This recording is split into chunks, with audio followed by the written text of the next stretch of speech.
I'm Callie Lewis. You're watching Geek Brief TV. This is Brief 553.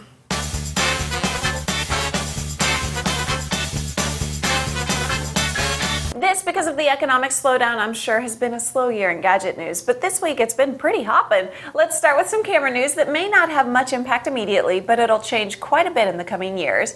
Panasonic announced the AG HMC 40, and it's one anybody producing pro web video will want to start wishing for. It shoots 1080p at 24 frames per second and stores all that cinematic goodness on SDHC cards. The price is $3,195, and believe it or not, that's relatively affordable compared to previous prosumer cameras with similar specs. It'll also shoot 1080i or 720p videos at 60 frames per second. It'll also shoot 10.6 megapixel stills. The AG HMC 40 will be out in August, but later in our future, Panasonic will offer a sweet 3D Full HD camera meant to capture video to be enjoyed on all those future 3D HD TVs. It'll shoot to Panasonic P2 cards, the same ones used in the HVX200A we're shooting on now. The new camera is still very much in development, has two lenses, and each lens records to a separate channel on the P2 cards. The two lenses are placed side by side at the same relative distance as human eyes, so the camera captures the same stereoscopic data our eyes see.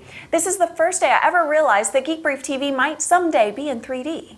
I'm personally excited about the drop in price of the new E-Series P2 cards from Panasonic. By August, a 16GB card will be $420, a 32GB model will be $625, and a 64GB E-Series P2 card will be $998. Still freaking expensive, but not as, expletive deleted, expensive. And now for something completely different. I'm a big fan of home automation because it can make our homes more efficient to save cash, and it can also make our homes way more fun. Case in point, the Smart Faucet by iHouse. It uses facial recognition to automatically activate the faucet and adjust the water temperature to match the preferences of individual users in the home. Its touchscreen provides access to email, calendar data, weather information, and an unspecified more.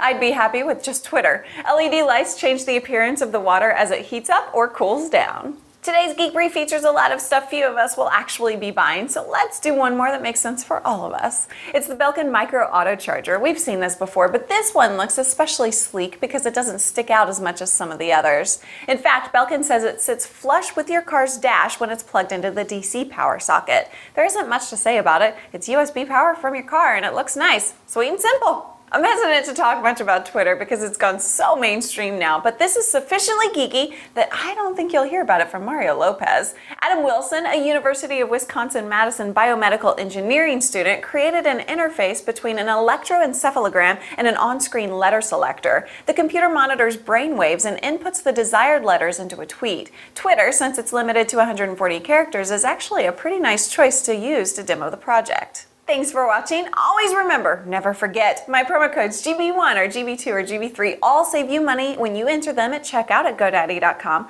GoDaddy.com is the best place to start your next life project. Thanks for watching. I'm Callie Lewis.